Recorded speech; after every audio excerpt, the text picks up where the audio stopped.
over the Labor Day weekend, Serkong Rinpoche gave such beautiful teachings on In Praise of Dependent Arising. And Tsongkhapa composed these 58 verses on the very morning that he attained the final view. I'm still not clear what that means. I'll keep searching, and I think I need to go back to his biography to understand more about what that actually means. But I don't think it was a non-conceptual realization of emptiness. So anyway, more review. In this text, he effusively praises the Buddha for teaching the harmony of dependent arising and emptiness. And I went back to my notes a little bit. I've started reviewing my notes, and verse 2 stood out to me primarily because of what Rinpoche said about it. Verse 2 says, "Whatever degenerations there are in the world, the root of all of these is ignorance. You, Buddha, taught that it is dependent origination, the seeing of which will undo this ignorance."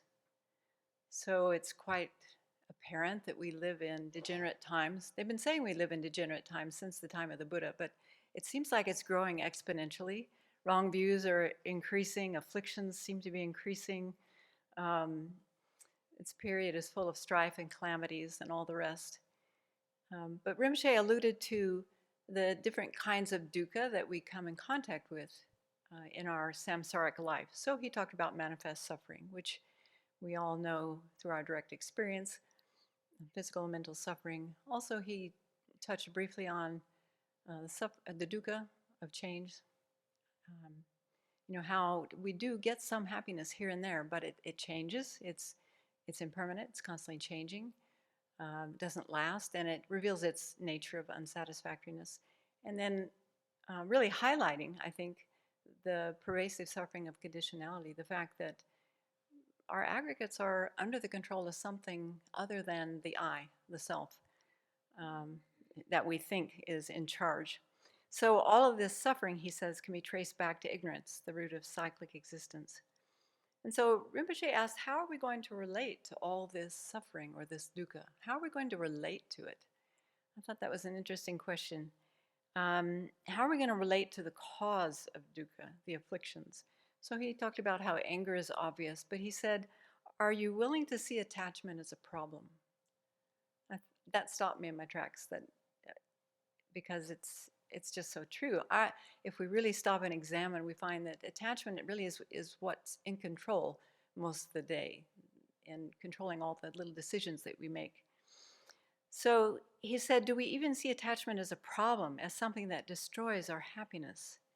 And we could ask the same about jealousy, arrogance, resentment, all the afflictions, all our favorite afflictions that we hang on to.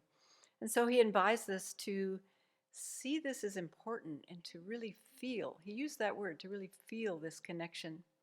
And so I love the analogy that he shared from his teacher.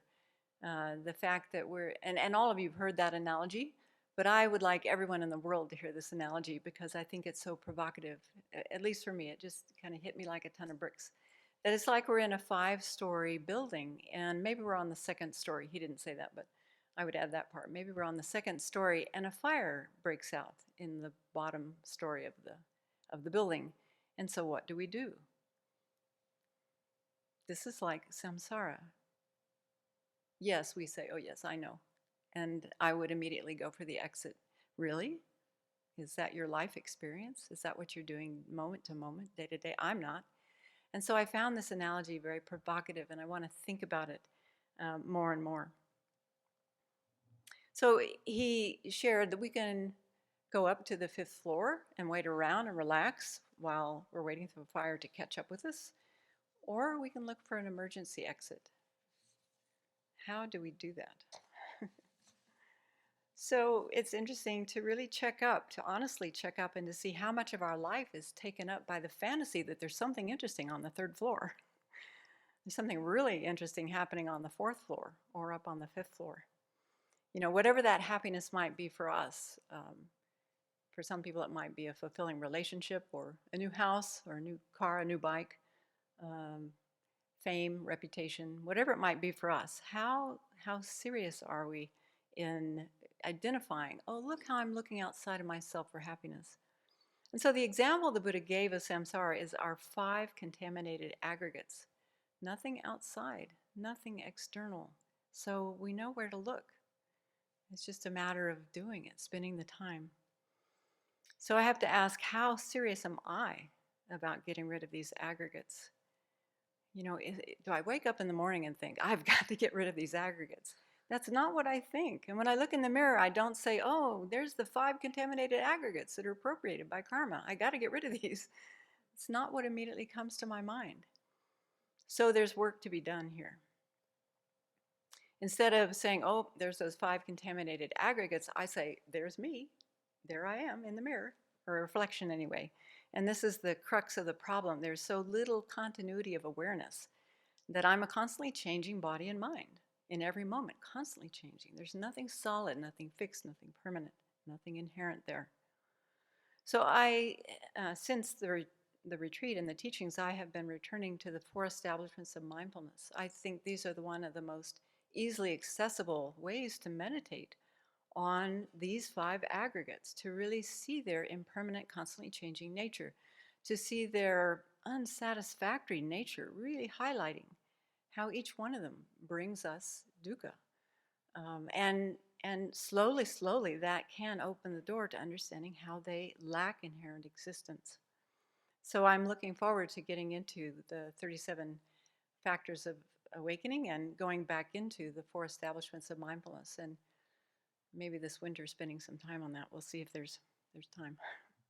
So returning to those meditations, those can be helpful in breaking down those erroneous grasping at this body and mind as something other than what it is. And there are these tiny, tiny moments where we get just a little hint, a little glimpse of something different, some alternative reality of the impermanent, unsatisfactory, empty nature of the aggregates, and then it's gone.